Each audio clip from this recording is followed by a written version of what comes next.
വലിയൊരു ഭൂരിപക്ഷത്തോടു കൂടിയാണ് ചുള്ളിക്കാട്ടിലെ ജനങ്ങൾ ഞങ്ങളെ സ്വീകരിച്ചത്.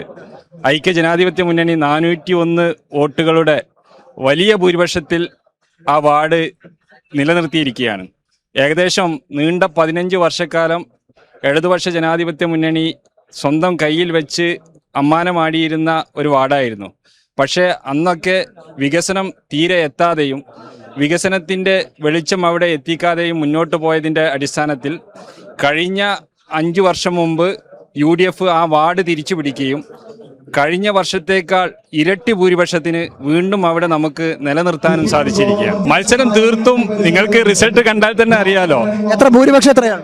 401 വോട്ടിന്റെ നല്ല ഭൂരിപക്ഷമാണ്. 401ന്റെ വലിയ ഭൂരിപക്ഷത്തോടു കൂടി ജനങ്ങൾ അവിടെ സ്വീകരിച്ചിട്ടുണ്ട്. ഞാൻ പറഞ്ഞല്ലേ, അവിടെ കക്ഷി രാഷ്ട്രീയത്തിന് അതീതമായി ഇടതുപക്ഷമെന്നില്ല, UDF എന്നില്ല, എല്ലാവരും ഞങ്ങളെ ചേർത്ത് പിടിച്ചിട്ടുണ്ട്.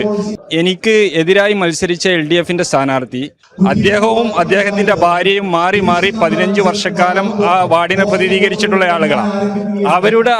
അവർ പ്രതിനിധീകരിച്ച സമയത്ത് ആ വാർഡിനകത്ത് യാതൊരു തരത്തിലുള്ള വികസനവും എത്തിക്കാൻ അവർക്ക് സാധിക്കാത്തത് കൊണ്ടാണ് കഴിഞ്ഞ 5 വർഷം മുമ്പ് ഐക്യ ജനാധിപത്യ മുന്നണി വലിയ ഭൂരിപക്ഷത്തോടു കൂടി ആ വാർഡ് പിടിച്ചെടുത്തത്.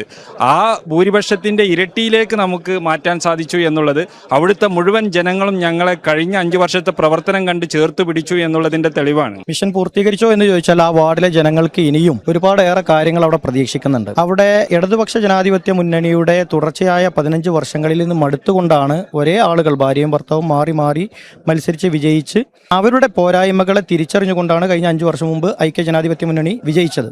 MLA-യുടെയും MP-യുടെയും ബ്ലോക്ക് പഞ്ചായത്ത് ജില്ലാ പഞ്ചായത്തിന്റെയും ഒക്കെ ഏകീകരണ സ്വഭാവത്തോടു കൂടിയുള്ള വികസന പ്രവർത്തനങ്ങൾ അവിടെ നടത്തി. അതിനേക്കാൾ അപ്പുറത്ത് അവിടുത്തെ കുപ്രചരണങ്ങൾ, അവിടെ കോൺഗ്രസിന്റെ സ്ഥാനാർത്ഥി പാർട്ടി പ്രതിനിധിയായ സ്ഥാനാർത്ഥി UDFന് മത്സരിക്കുമ്പോൾ അവിടെ മുസ്ലിം ലീഗ് കാലുവാരുമെന്നും മതസംഘടനകൾക്കിടയിൽ വിഭാഗീയതകൾ ഉണ്ടാക്കിക്കൊണ്ട് ജയിച്ചു കയറാമെന്നൊരു വ്യാമോഹമുണ്ടായിരുന്നു.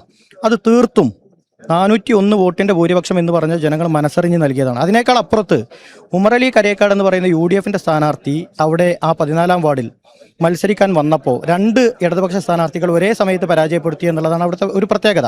ആദ്യം ഇടതുപക്ഷ സ്ഥാനാർത്ഥിയായി പ്രഖ്യാപിച്ച Shri Unnikrishnan master flex board വെച്ച് വീടുകൾ കയറി ഗൃഹസന്ദർശന ക്യാമ്പയിൻ നടത്തി അവിടെ നോമിനേഷൻ പ്രക്രിയ പൂർത്തീകരിച്ച് സ്ഥാനാർത്ഥിയായി എല്ലാ തലത്തിലും മുന്നോട്ട് വന്ന സാഹചര്യത്തിലാണ് രണ്ടാമതൊരു സ്ഥാനാർത്ഥിയെ.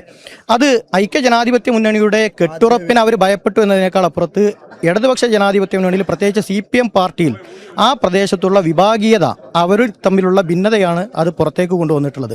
അതുകൊണ്ട് ഞങ്ങളുടെ ദൗത്യം മിഷൻ പൂർത്തീകരിച്ചിട്ടില്ല. ഇനി ആ മണ്ണ് എല്ലാ കാലത്തും ഐക്യ ജനാധിപത്യ മുന്നണിയുടെ മണ്ണാണ്. അത് വികസനത്തോടു കൂടി ഞങ്ങൾ കൃത്യമായി തുടരുമെന്നുള്ളതാണ് ഞങ്ങൾക്ക് പറയാനുള്ളത്.